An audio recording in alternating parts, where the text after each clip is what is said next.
Tuesday, January 28th.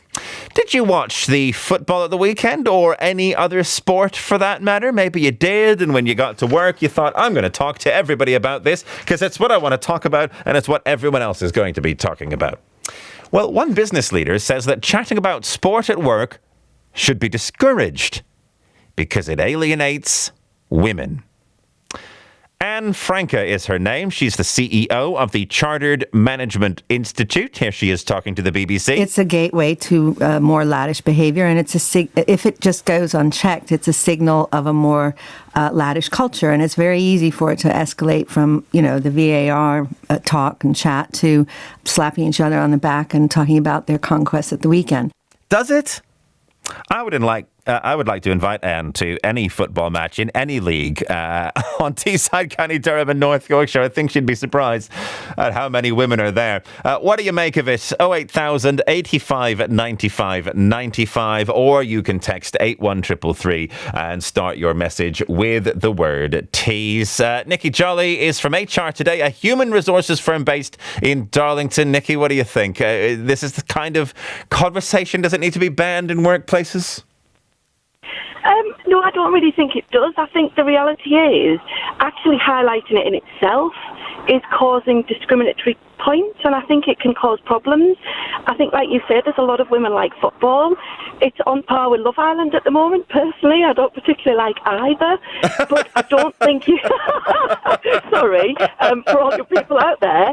The reality is banter in the workplace is the responsibility of the employer and employees to ensure that everybody is included.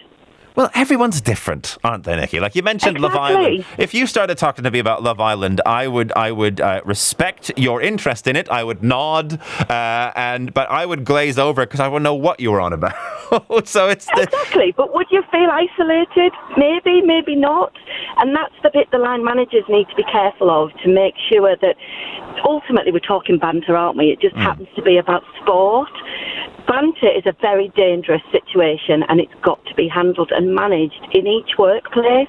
So each workplace is different. If there's a lot of boys and sort of boyish behaviour, as she describes it, that needs to be controlled and it needs to be managed, whether it's about football, Love Island, or any other subject. Yeah. Oh, banter is a dangerous situation, I picked up on you saying. As an HR expert, what do you mean by that?